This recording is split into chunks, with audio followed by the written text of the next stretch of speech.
Second. अरे यार तुम अभी तक यहीं बैठे हो, तैयार भी नहीं हुए। मैं तैयार हो गई। अरे कहाँ जाना है यार? बोला था ना मैंने, तैयार हो जाना, मायके जाना है। अरे यार मेरा मन नहीं कर रहा वहाँ जाने का। मैं बहुत दिन से नोटिस कर रही हूँ। क्या हो गया है तुम्हें? तुम वहाँ जाने के नाम से पता नहीं क्यों बचते हो। मैं तुम्हें एक बात बताता हूँ, ठीक है? बताओ। तुम किसी दुकान पे जाती हो, साड़ी वाली दुकान पर, हाँ बताओ। और वहाँ से ना तुम एक साड़ी खरीदती हो, बड़े खुश होके, बड़े मन से तुम एक साड़ी खरीदती हो, हाँ बताओ। और तुम उस साड़ी को घर पर लेके आ जाती हो, ठीक है। और उसको ना तुम 2 दिन बाद उसको पहनती हो साड़ी को, ठीक है। और फिर उसको तुम धोती हो।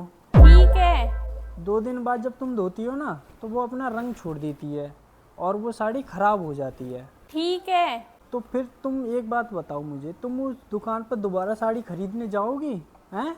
तुम दोबारा कभी उस दुकान से साड़ी खरीदोगी? पागल हो क्या? मैं ऐसी दुकान पर वापस क्यों जाऊंगी? हाँ, जिसकी सामान इतना खराब हो, 2 दिन में उसके कपड़े खराब निकल आते हो, रंग छोड़ जाते हो, ऐसी दुकान पे तो मैं कभी ना जाऊं, उसकी तरफ देखूं भी ना लौट के। और तुम उस दुकान पे दोबारा जाओ और तुम उससे कहो, तो वो ना तुम्हें उल्टा सुनाने लगेगा। ऐसे कैसे सुना देगा? तो फिर तुम्हारा मन करेगा उस दुकान से कभी साड़ी खरीदने का? तुम उसकी तरफ देखना भी पसंद नहीं करोगी, दोबारा उस दुकान पे कभी जाओगी भी नहीं। मैं मुड़की भी ना देखूं उसकी तरफ, उसके बाद ना दूसरी दुकान पे जाऊंगी मैं।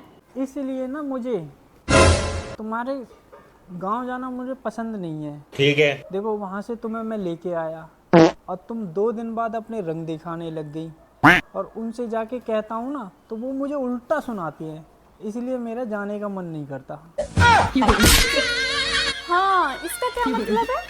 तुम इतनी देर से ये गोल गोल साड़ी वाली कहानी सुना के मुझे और मेरे घर वालों को सुना रहे थे, तो अच्छा मेरे घर जाने से बच रहे। अब समझ में आया मुझे तुम्हारी ये सारी बात।